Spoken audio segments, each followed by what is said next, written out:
कल वाले चैप्टर में कोई प्रॉब्लम है तो पूछ लीजिए।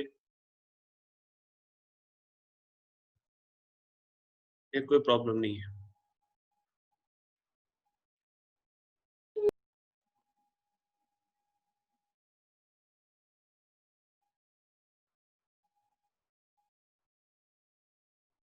मैं समझू नियतिवाद सबको समझ में आ गया?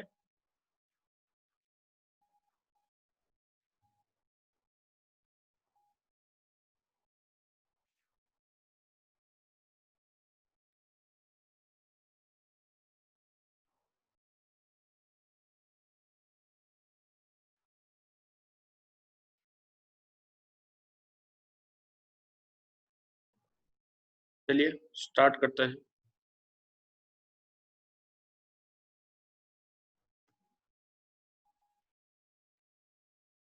आज की कक्षा में सभी का स्वागत है और आज हम एक नया topic school of human geography के अंतर्गत नेक्स्ट जो टॉपिक है हमारा वो है हमारा संभववाद, पॉसिबिलिज्म।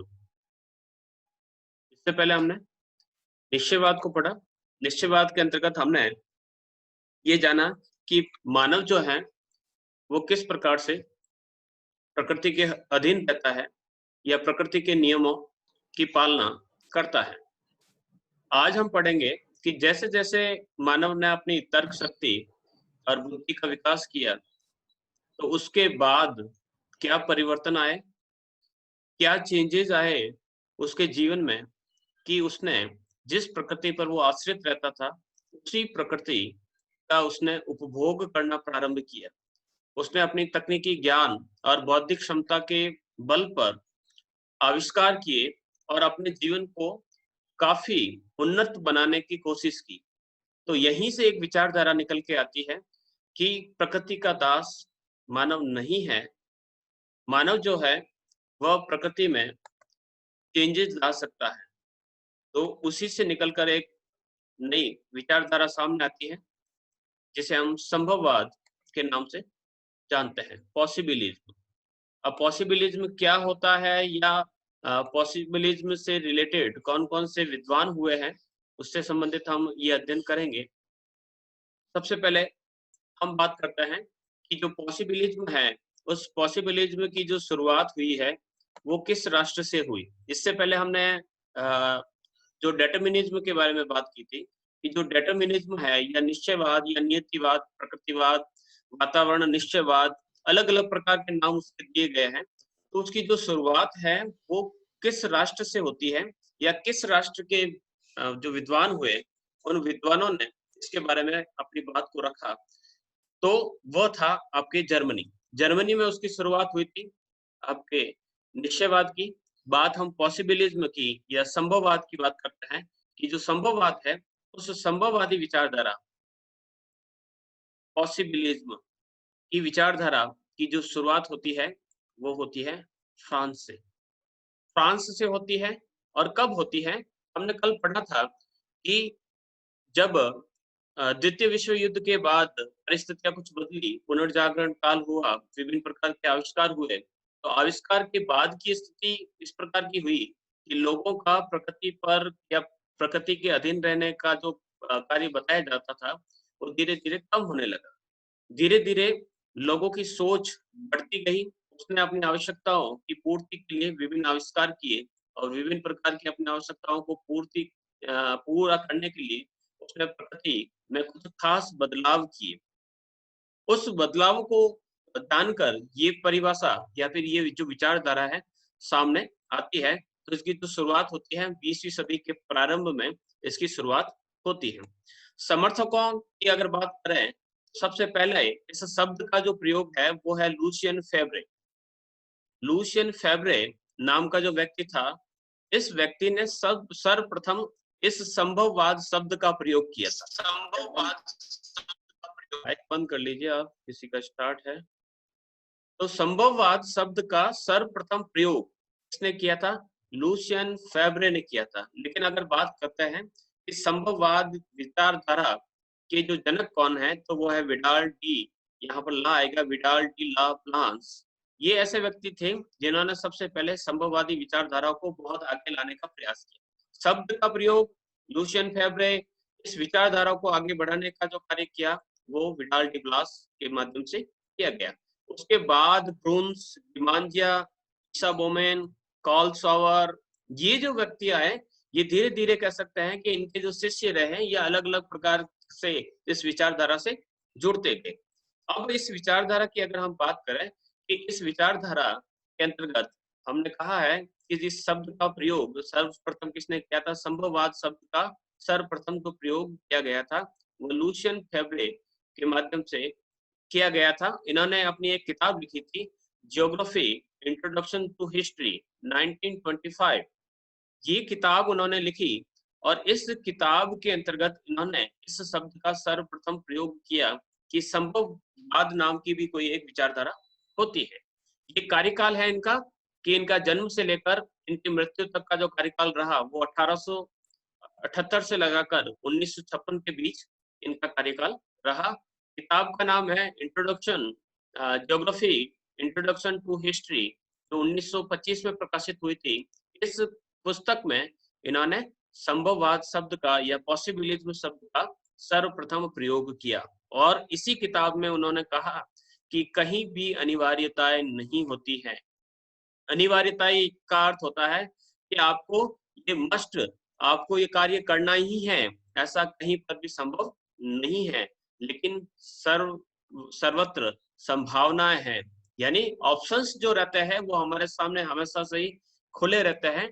जैसे कि हम मान लीजिए हमें किसी क्षेत्र, एक क्षेत्र से ए स्थान से बी स्थान की तरफ जाना है। उदाहरण के तौर पर देख लीजिए कि अगर हमें कहा जाए कि अगर आप रानी से फालना जाना चाहते हैं तो रानी से फालना जाने के लिए आपको केवल और केवल विद्यावड़ी होते हुए जो मार्ग जाता है उसी का अनुसरण करना होगा।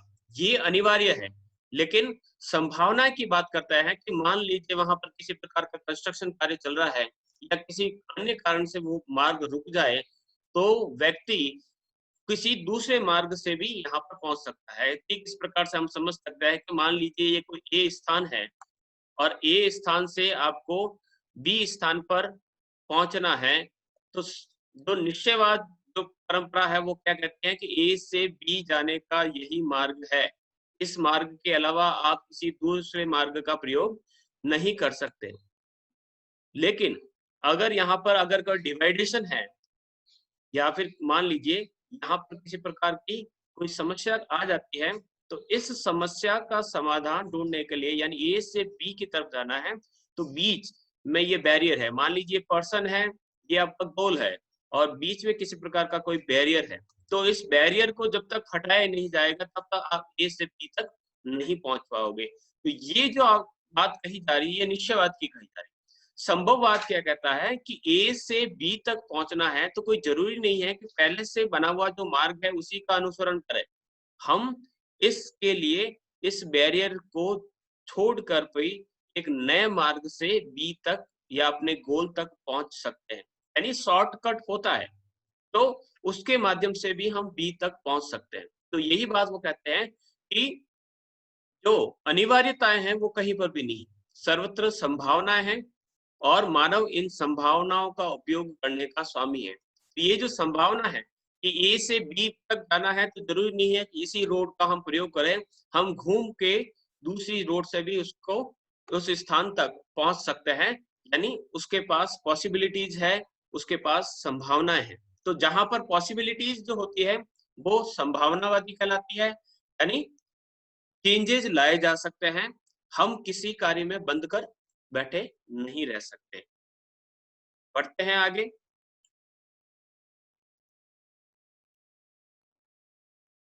फिर हम बात करते हैं कि इस संभववादी विचारधारा का जो जन्म है या जनक है, जनक किसे कहा जाता है, तो संभववादी जो विचारधारा है उसका जो जनक कहा जाता है, जो कहा जाता है ब्लांस को। पूरा नाम है विडाल डी ब्लांस, विडाल डी ब्लांस इनका नाम है। इन्हें मानव भूगोल की ये विशेष शाखा जिसे कहा जाता है आपके संभववाद या पॉसिबिलिज्म, उसका जनक कहा जाता है।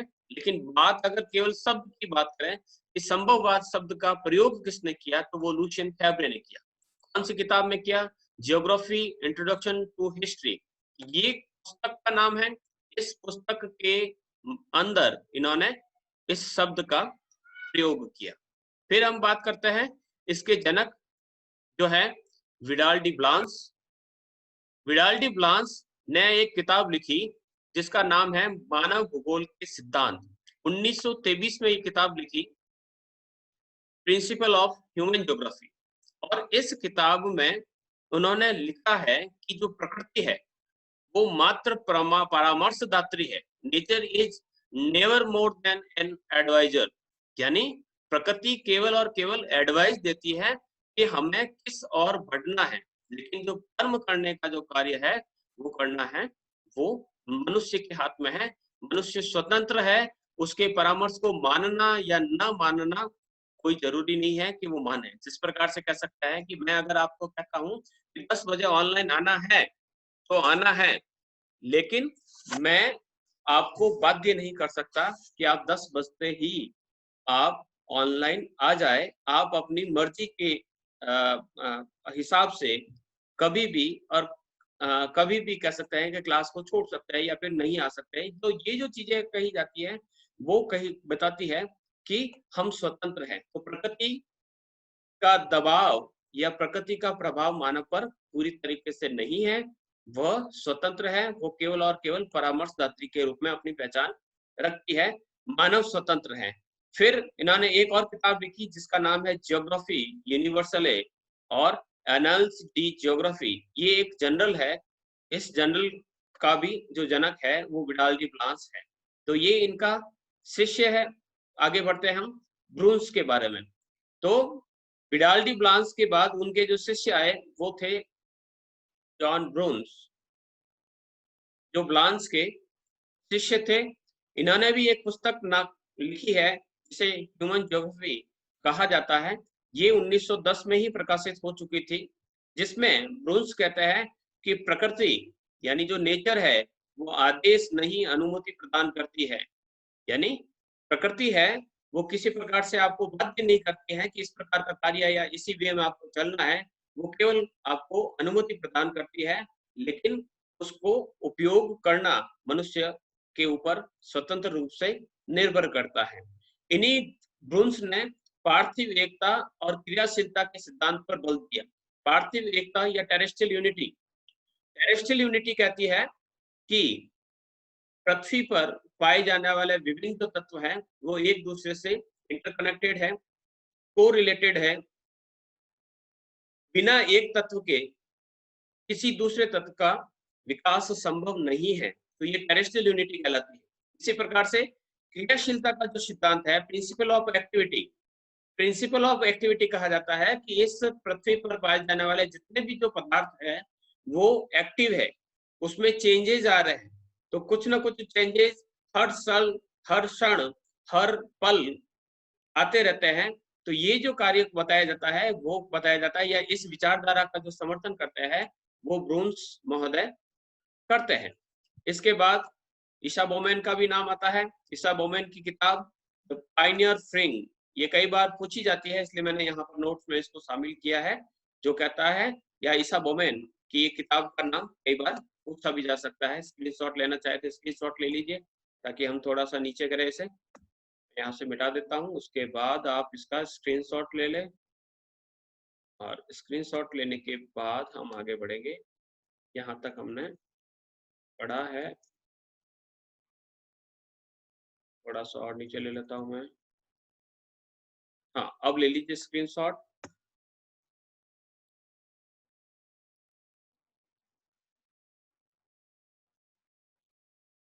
ले लिया? चलते हैं आगे। संभववादी विचारधारा आगे क्या कहते हैं? संभववादी विचारधारा का जो सबसे मुख्य जो कहना है या जो विचारधारा है वो समर्थन करती है कि मानव सर्वेसर्वा है। मानव अपने आप में स्वतंत्र है, वो प्रकृति के आदेशों की पालना करने के लिए बाध्य नहीं है। वह अपने मन से अपनी बौद्धिक क्षमता के आधार पर प्रकृति में आवश्यक बदलाव ला सकता है। तो इस प्रकार की जो विचारधारा है, मानव सर्वेसर्वा है, तो हम संभववाद की बात करेंगे। जब हम बात करेंगे कि प्रकृति सर्वेसर्वा है, तब हम बात करते हैं वातावरण निश्चयवाद की या नियतिवाद की बात करते हैं। जब आपने 12th पढ़ी, जिनके भी 12th में ज्योग्राफी रहा है, उसमें 2 प्रकार की विचारधारा आपको नजर आई होगी। एक था मानव का प्रकृतिकरण और एक था प्रकृति का मानवीकरण। यानी प्रकृति का मानवीकरण की अगर बात करते हैं, वहां पर हम संभववाद की बात करते हैं कि प्रकृति का मानवीकरण अर्थात आपने प्रकृति को मानव के अनुसार ढाल दिया, तो ये कहलाता है प्रकृति का मानवीकरण। लेकिन जब हम मानव का प्रकृतिकरण कहते हैं, तो इसका अर्थ होता है कि मानव प्रकृति के अनुसार या फिर मानव को प्रकृति के अनुसार ढालना या प्रकृति की आदेशों की पालना के लिए बाध्य करना, तब हम निश्चयवाद की बात करते हैं। इस विचारधारा यानी संभववादी विचारधारा के माध्यम से बताया गया है कि मानव प्रकृति का दास या कठपुतली नहीं है, जिसे किसी भी प्रकार से नचाया जा सके या किसी भी प्रकार से प्रकृति अपनी सेवा करवा सके, ऐसा मानव नहीं है। मानव प्रकृति से प्रभावित है, यानी प्रकृति पर या प्रकृति का प्रभाव मानव पर पड़ता है, किंतु जो मानव है वह अपनी बुद्धि बल और अपनी कार्य कुशलता के आधार पर पर्यावरण को प्रभावित करता है। यानी ऐसा नहीं है कि केवल और केवल प्रकृति ही मानव को बदल सकती है, ये कतई आवश्यक नहीं है। जो मानव है वो अपनी विभिन्न गतिविधियों के माध्यम से प्रकृति में भी आवश्यक बदलाव ला सकता है। तो ये जो बात कही गई है संभववाद के अंतर्गत कही गई। जब हम निश्चयवाद की बात करते हैं, कंपेयर करते हैं इन दोनों को, तो निश्चयवाद क्या कहता है कि मानव जो है वो प्रकृति का दास है, वह एक मोम का पुतला है, वह कठपुतली है, वह मोम का पुतला है जिसे किसी भी आकार में ढाला जा सकता है, वह कठपुतली है जिसे किसी भी प्रकार का नाच नचाया जा सकता है। तो ये जो आप बातें कही जाती है, ये कही जाती है आपके प्रकृतिवाद के अंतर्गत।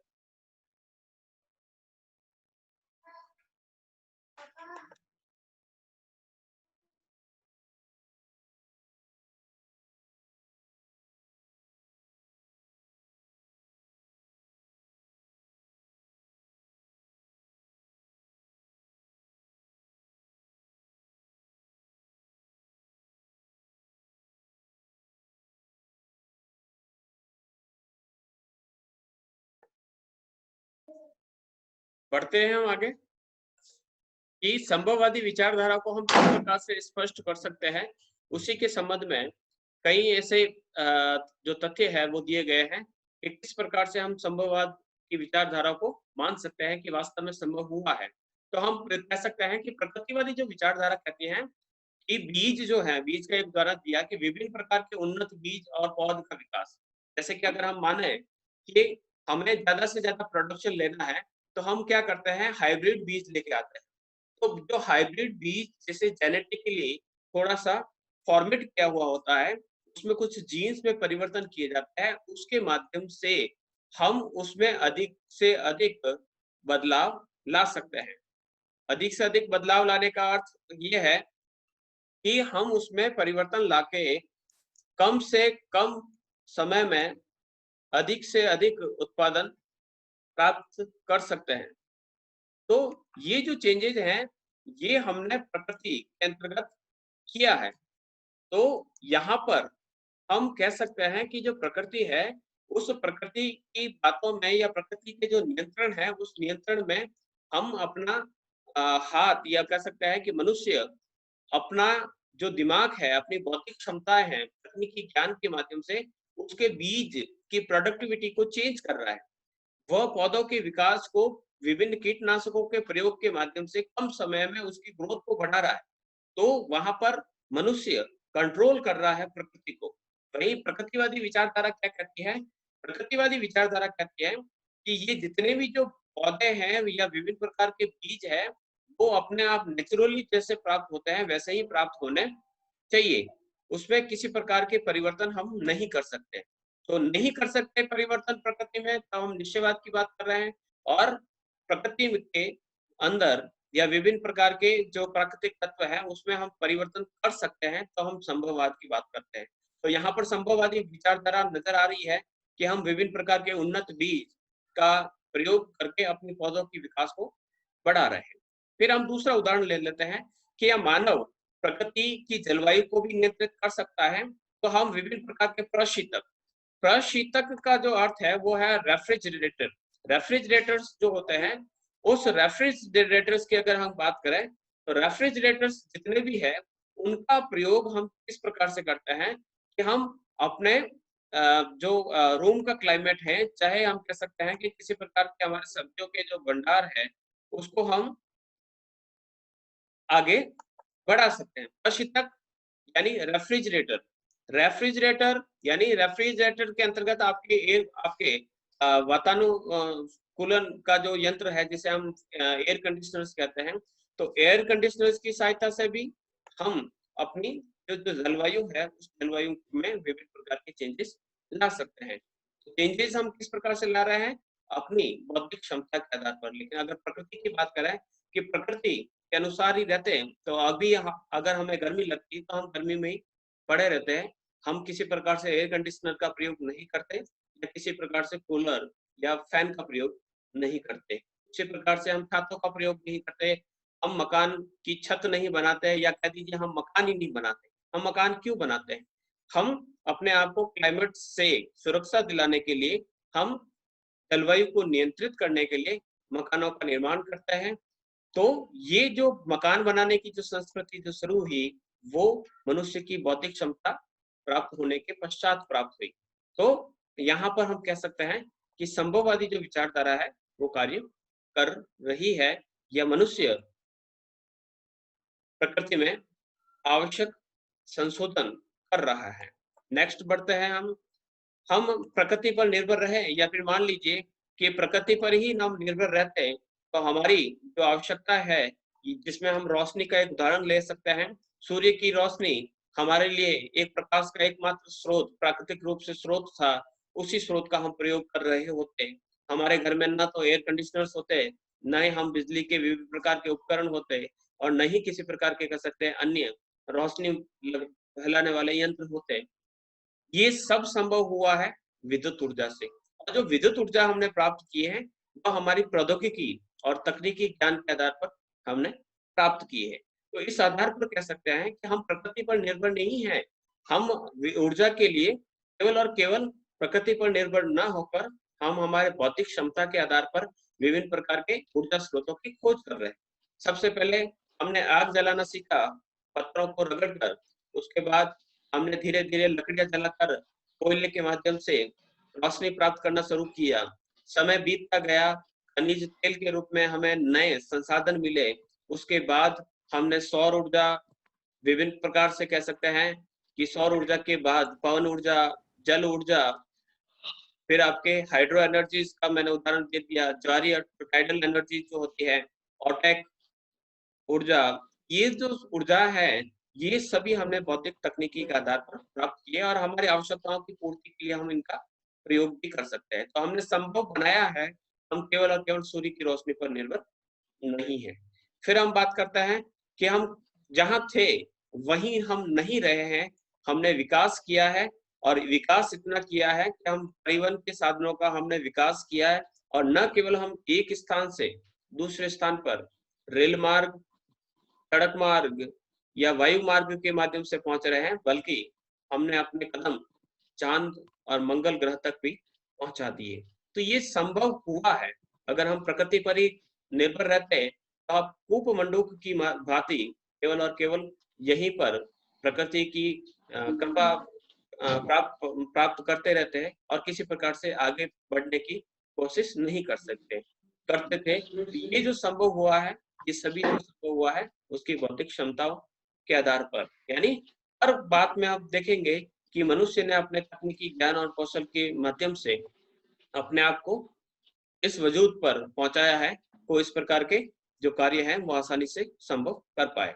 नेक्स्ट हम बढ़ते हैं कि हमने अगर बात करें कि हमारी जिस प्रकार से आवश्यकताएं बढ़ी, प्राकृतिक विज्ञान या फिर नियतिवाद या प्रकृतिवाद कहता है कि प्रकृति ने जो फसलें हमारे लिए बना रखी है, उन्हीं फसलों का हम प्रयोग करते हुए अपने जीवन पालन करें, परिवार की आवश्यकताओं को पूरा करें। लेकिन जैसे जैसे हमारी आवश्यकताएं बढ़ती गई और प्रकृति द्वारा सीधे तौर पर इस प्रकार की फसलें न मिलने के कारण और आवश्यकताएं अधिक होने के कारण हम कम से कम जमीन पर अधिक से अधिक उत्पादन लेने वाली फसलों को उगाने लगे। हम कोई भी फसल, कोई भी फल किसी भी ऋतु में हम प्राप्त कर सकते हैं। तो ये कैसे संभव हुआ? मानव ने इसे संभव बनाया। कैसे संभव बनाया? तो इसके लिए उसने अपने बौद्धिक और तकनीकी ज्ञान का प्रयोग किया। आज आप चाहे कोई भी सब्जी, चाहे किसी ऋतुओं की हो, कोई भी फल हो, चाहे किसी भी ऋतु का हो, हमें प्राप्त होता है। यहाँ तक कि बंद करे दूसरे क्या हुआ?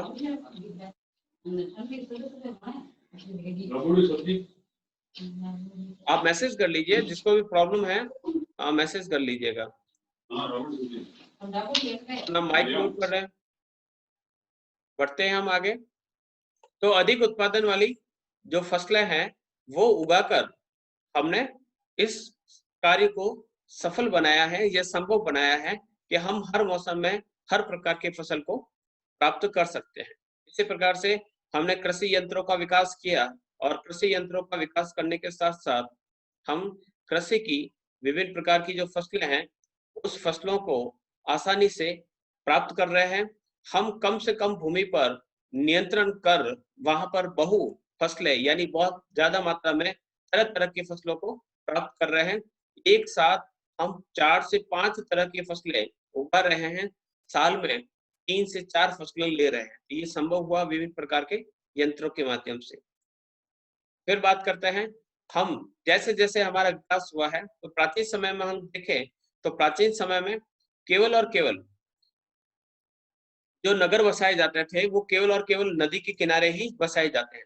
चाहे आप लंदन का उदाहरण देख लीजिए, चाहे इटली को देख लीजिए, चाहे दिल्ली को देख लीजिए, चाहे वाराणसी को देख लीजिए, जितने भी जो पुराने एशियन जो नगर है वो सारे के सारे आपको किसी न किसी जल के स्रोत के पास दिखाई देंगे। लेकिन अभी ऐसा संभव नहीं है।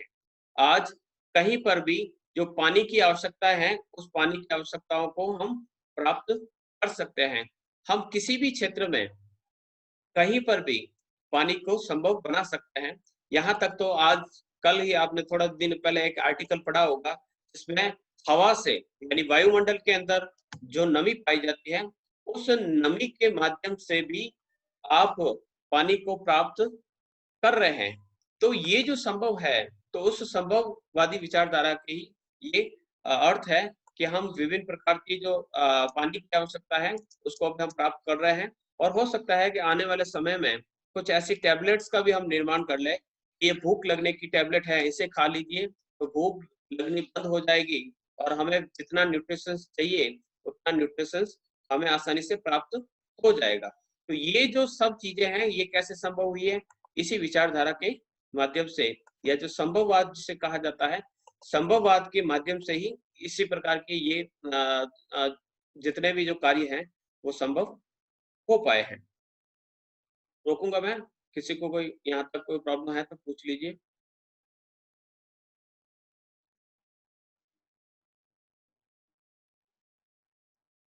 कोई प्रॉब्लम हो तो पूछ लीजिए।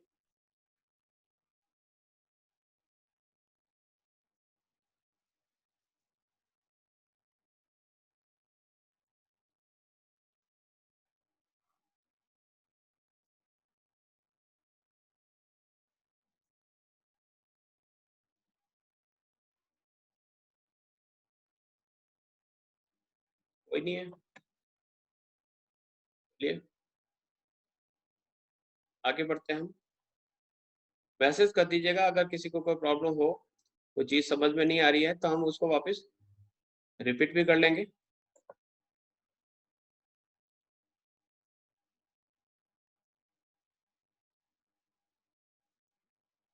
स्क्रीन नजर आ रही है सभी को? यस और नो?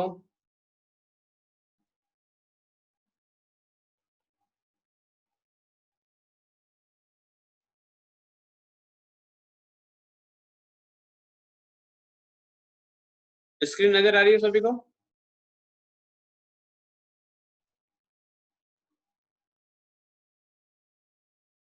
ओके, बढ़ते हैं हम आगे। तो ये जो कह सकते हैं कि अब अभी वर्तमान समय की अगर बात करें तो नगर कहीं पर भी हम बसा सकते हैं, कहीं पर भी इस समस्या का समाधान क्या है, हम पानी के लिए किसी नगर के किनारे बसने के लिए मजबूर नहीं है।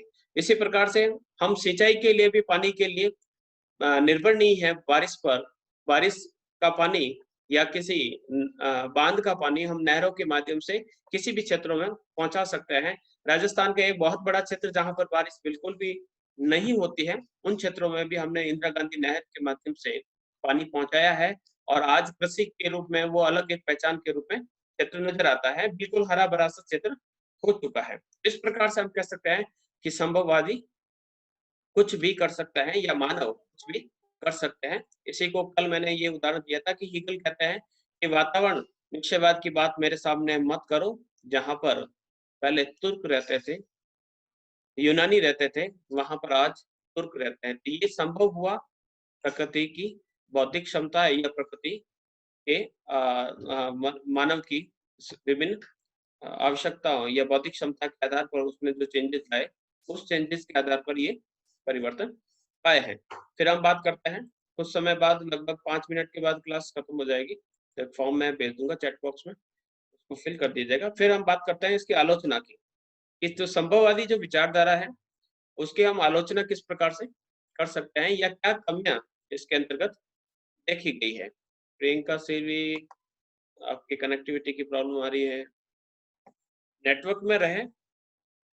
अब आलोचना किस प्रकार से की जाती है, तो सबसे पहले आलोचना की जाती है कि मनुष्य केवल घर की जलवायु बदल सकता है। जैसे कि हम बात करते हैं कि मनुष्य ने संभव बनाया है कि वह कहीं पर भी किसी प्रकार की जलवायु बना सकता है, लेकिन केवल और केवल घर तक इसे सीमित रख सकता है।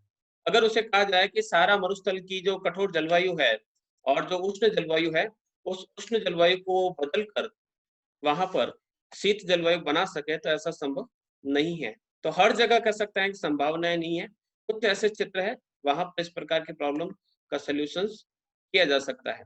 नेक्स्ट लिख सकते हैं हम कि जो टुंड्रा प्रदेश है, उस टुंड्रा प्रदेशों में कृषि कार्य को संभव बनाने के लिए किस प्रकार के प्रयास किए जा सकते हैं।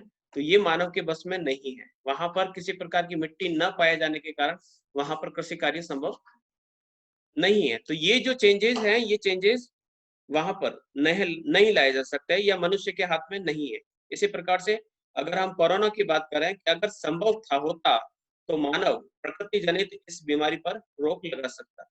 तो कोरोना का इलाज अगर वो कह सकते हैं कि अगर संभववादी होता तो इस कोरोना का जो इलाज है वो काफी पहले ही हो गया होता।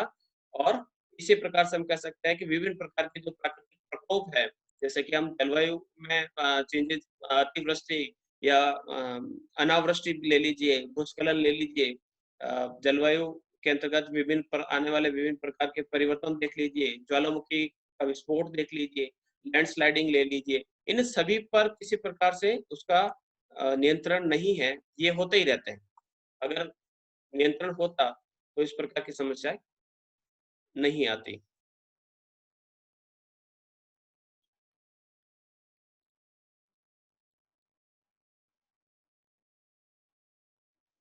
लिंक भेज रहा हूं मैं।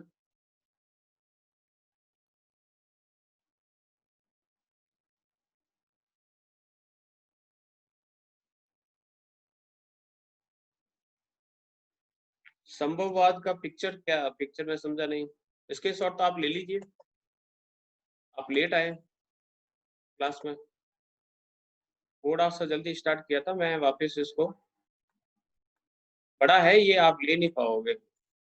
रुकिएगा, देखो स्क्रीन को, इसको मैं हॉरिजेंटली करता हूँ।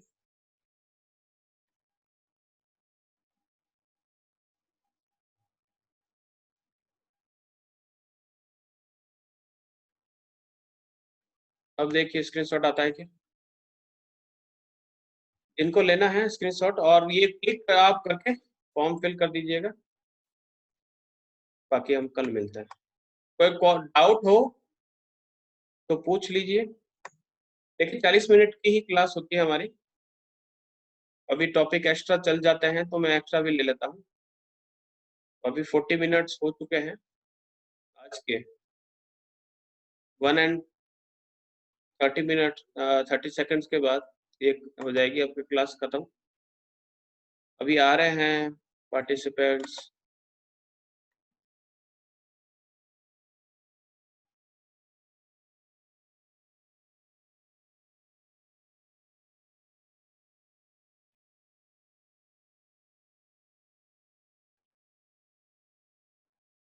इसी टॉपिक को हम एक बार वापस देखेंगे, आप ऐसा मत समझ लीजिएगा कि ये पूरा हो चुका है, कई ऐसी चीजें हैं।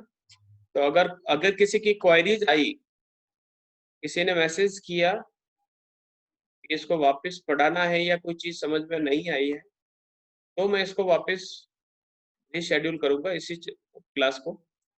तो आप मुझे मैसेज कर दीजिएगा, जिनको भी इस टॉपिक के संबंध में कोई प्रॉब्लम आई है तो मुझे मैसेज कर दीजिएगा। तो मैसेज जैसा क्वेरी रहेगी, उस क्वेरी के हिसाब से अगली जो क्लास रहेगी कल, उसमें इन समस्याओं को समाधान कर दिया जाएगा।